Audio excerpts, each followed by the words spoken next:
What's good, ladies and gents? Welcome back to MKO Pugilism, aka MKO Boxing, where we talk all things boxing. Remember to like and subscribe on YouTube, follow on TikTok, all that good stuff. So let's get into it. So, a bit of a, I suppose you could call it a bit of a left field video today about the main event, I suppose, of this Misfits card that took place on Saturday, and it was quite a bit of boxing on Saturday. Bam Rodriguez as well on the zone too.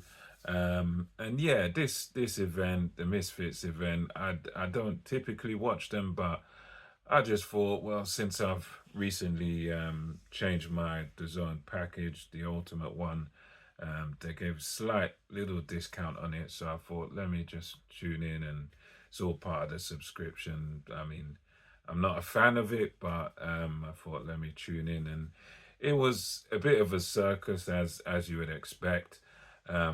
It's a curious one because there's no real, not much, well, hardly any boxing skill on display there. It's people who are kind of big names in social media.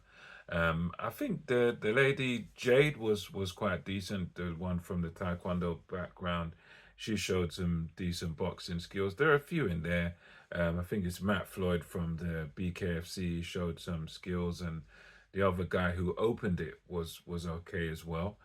The older guy, 46-year-old guy, who he retired from the Misfit scene, and yeah, it was crazy overall. You had that guy Anthony Taylor uh, crying about something in his eye, and then after the getting a no contest, running into his opponent after the fight, and you had that Ibiza boss and the other guy that was just running around like a lunatic, and it was like a brawling Weatherspoons.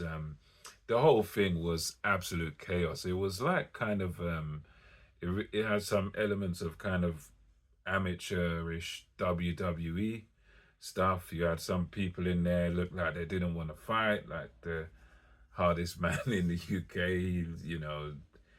He was talking a big one, and then it just looked like he didn't really want to be there.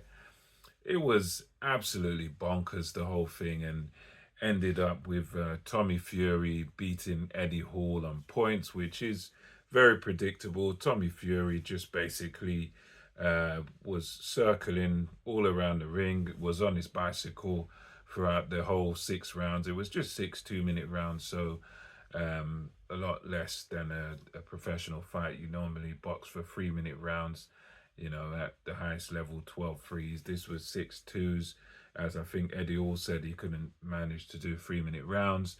And it just consisted of Eddie Hall following Tommy Fury around, Tommy Fury just skirting around the ring, trying his best to sort of stay out of Eddie Hall's way, skirting around, landing the occasional jab, occasional right hand, but just keeping it very long. Not much punch output for the first couple of rounds. And then I think it was around the fourth or fifth, then Tommy Fury didn't really let his hands go, but there were these little bursts where he let 2 shots go or 3 shots go. There were a few dangerous looking right hands from Eddie Hall, but I think Tommy Fury was sort of good enough to, he's a novice, but he's good enough to sort of see the shots coming, and he just kept Hall at bay, he kept moving around, managed to land a few bursts of punches.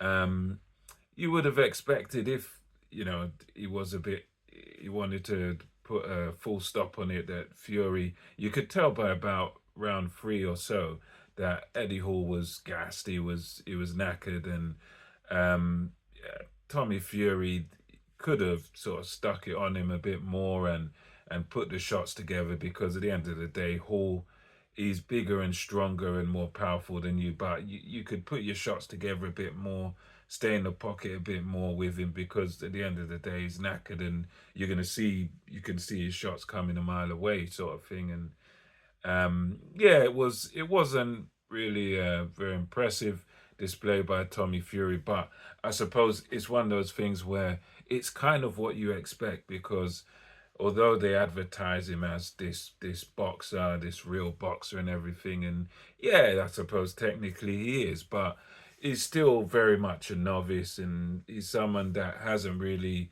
fought anybody of note in terms of boxing, in terms of real opponents. It's it's that's the reality. So he's the type of fighter that he's probably maybe area level fighter.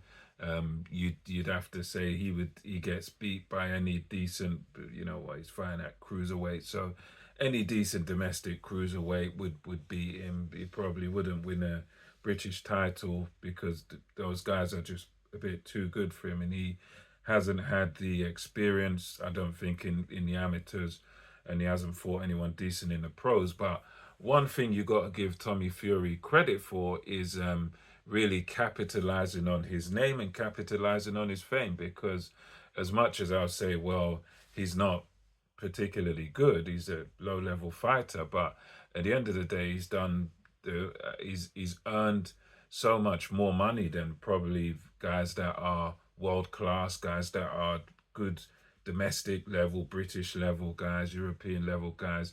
He's earned so much more money than any of those guys, and he's nowhere near as good as them. I mean, you think about it, he's made millions out of boxing, and when you look at the big names he's fought, the big names have been Jake Paul, KSI, Eddie Hall. These are sort of the big name guys that he's fought. None of them are good boxers. None of them are decent boxers.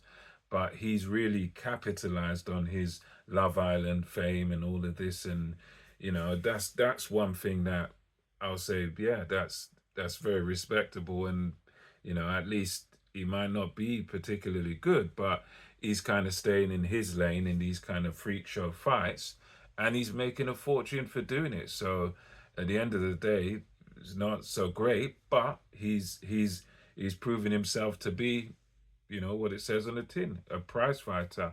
He's fighting guys that he knows he can beat, and he's beating them, and he's earning millions for doing so. So in that respect, you kind of got to give him a bit of respect there, a bit of kudos for for taking on the challenge, well, so-called challenges, that he can beat, and beating them and making millions. So yeah, it's one of those things. It was insane. I mean, even after his fight, you had that chase, the Misfits heavyweight guy jumping in the ring, and then he said, "Oh, you've got to fight my brother Roman. You're not fighting me."